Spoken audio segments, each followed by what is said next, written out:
Hello viewers, welcome back to my channel আস্থা tutorial home. আজকে আমি স্বাগত জানাবো সমস্ত অষ্টম শ্রেণীর ছাত্রছাত্রীদেরকে আজকে আমার এই নতুন ক্লাসে।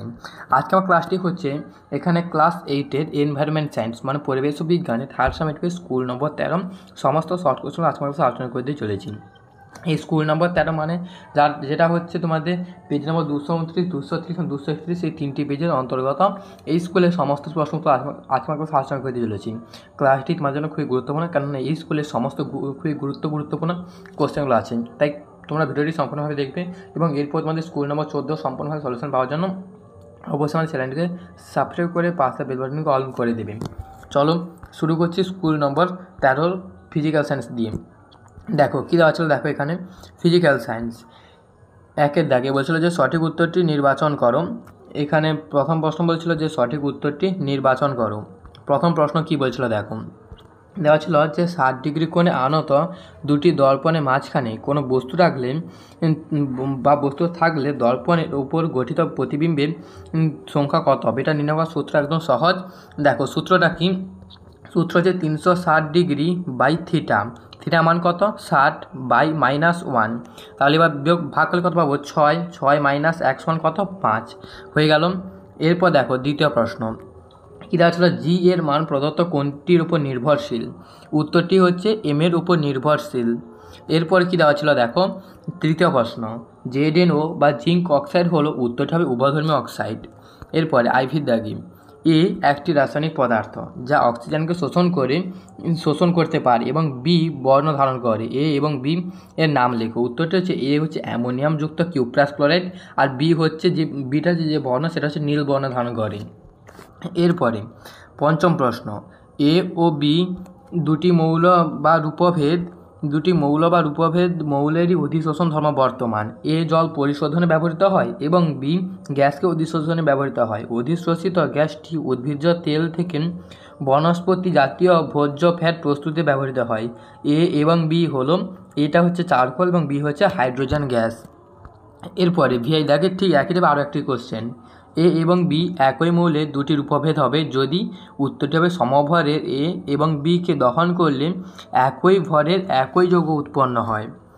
এরপরে দেখো সপ্তম প্রশ্ন কী দেওয়া ছিল, সমতল দর্পণে গঠিত প্রতিবিম্ব হলো, উত্তরটি হচ্ছে সৎ প্রতিবিম্ব। এরপরে দুই দাগে নিচের প্রশ্নগুলি অতি সংক্ষিপ্ত উত্তর দাও, যে কোনো 5টি। এখানে কি বলেছিল দেখো, এখানে দেওয়া ছিল, এখানে দেখো প্রথম প্রশ্ন, সংকট কোণ 80 ডিগ্রি হলে প্রতিসরণ করে মান কত হবে। দেখো এই প্রশ্নটা এক্স্যাক্টলি আমি বলবো এখানে প্রশ্নটা ঠিক নেই, কেননা সংকট কোণ দেওয়া থাকলে যে প্রতিসরণ কোণ নির্ণয় করা যায় তার কোনো সূত্র নেই তেমন। যেহেতু এটা দেওয়া আছে সেই অনুযায়ী হিসাব করে দেখতে গেলে এটা 90 ডিগ্রি থেকে 80 ডিগ্রি বিয়োগ করলে উত্তরটি হবে 10। এরপরে দেখো কী দেওয়া আছে, দ্বিতীয় প্রশ্ন, আলোর প্রতিসরণ ঘটার কারণ লেখো। উত্তরটা হবে দুই মাধ্যমে যখন আলোকরশ্মি এক মাধ্যম থেকে অপর মাধ্যমে যাবে, সেই দুই মাধ্যমে আলোকরশ্মির বেগের পার্থক্য হচ্ছে আলোর প্রতিসরণ ঘটার মেন কারণ। এরপর দেখো কী দেওয়া ছিল, দ্বিতীয় প্রশ্ন, ঘাতের এসআই এককটি লেখো। উত্তরটা হবে কিলোগ্রাম পার ঘনমিটার বা কেজি পার মিটার কিউব হলো। এরপরে দেখো কী দেওয়া আছে, আইভি দাগে সোডা ওয়াটার কি, এটা হচ্ছে কার্বন মনোক্সাইড এবং হাইড্রোজেনের মিশ্রণ হচ্ছে সোডা ওয়াটার। এরপরে পঞ্চম প্রশ্ন, একটি আম্লিক ও একটি তরল বিজারক দ্রব্যের নাম লেখো। আম্লিক হচ্ছে হাইড্রোজেন এবং তরল বিজারক হচ্ছে কার্বন মনোক্সাইড। এরপরে ফিজিক্যাল সায়েন্সের শেষ কোশ্চেন, কার্বোজেনের সংযুক্তি এবং এর একটি ব্যবহার লেখো। এটা হচ্ছে কার্বন ডাইঅক্সাইড এবং অক্সিজেনের মিশ্রণটি হচ্ছে কার্বোজেন, আর ব্যবহারটা হচ্ছে ক্যান্সার চিকিৎসায় ব্যবহৃত হয়। এরপর দেখো তোমাদের এই স্কুলের দ্বিতীয় পার্ট লাইফ সায়েন্স একের দাগে সঠিক উত্তরটি নির্বাচন করো। কি বলেছিল দেখো, সঠিক উত্তরটি নির্বাচন করো। প্রথম কোশ্চেন বলেছিল নিচে কোন জ্বরের একটি ব্যাকটেরিয়া এবং অপরটি ভাইরাস গঠিত। উত্তর হবে ডিপথেরিয়া ও ডেঙ্গু জ্বর। এরপর দেখো কী দেওয়া ছিল, জীবদেহের গঠনগত ও কার্যগত ক্ষুদ্রতম একক হলো, উত্তর হবে কোষ। তৃতীয় প্রশ্ন, প্রদত্ত কোনটির মধ্যে ইনসুলিন হরমোন কাজ নয়। প্রদত্তগুলির মধ্যে কোনটি ইনসুলিন হরমোনের কাজ নয়। এটি হচ্ছে, উত্তর হবে এটি গ্লুকোজে ভাঙন ঘটিয়ে শক্তি উৎপাদনে সাহায্য করে, এটা হচ্ছে কাজ নয়। এরপরে আইভি দাগে প্রশ্ন বলছিল, ইউনাইটেড নেশন আন্তর্জাতিক মরুভূমি ও মরুকরণ বর্ষ হিসেবে ঘোষণা করেছেন 2006 সালকে।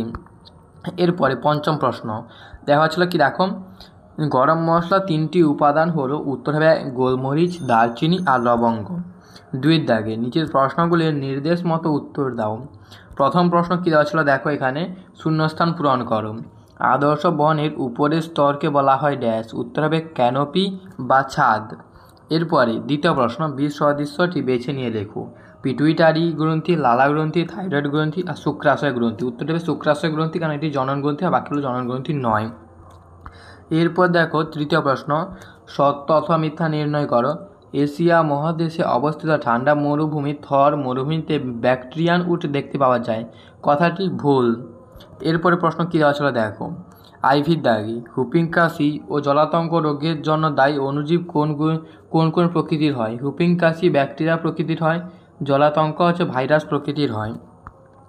এরপরে পঞ্চম প্রশ্ন কী দেওয়া ছিল দেখো, রক্তে থাকে এমন একটা কোষের নাম লেখো যেটা নিজের আকার পরিবর্তন করতে পারে। উত্তর হবে শ্বেত রক্তকণিকা।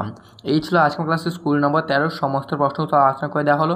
এরপরে তোমার জন্য স্কুল নম্বর 14 এবং তারপরে স্কুল নম্বর 15, এইভাবেই তোমাদের জন্য থার্ড সেমিস্টারের সম্পূর্ণ ভৌত বলছি এনভায়রনমেন্ট সায়েন্স সমস্ত প্রশ্ন আলোচনা করে দেবো। তাই সমস্ত প্রশ্ন উত্তর জানতে হলে অবশ্যই আমাদের চ্যানেলটিকে সাবস্ক্রাইব করে রাখবে। আজকের মতো ক্লাসটা এখানে শেষ করলাম, দেখা হচ্ছে পরের ক্লাসে। তোমরা ভালো থাকবে, সুস্থ থাকবে, টাটা, বাই বাই।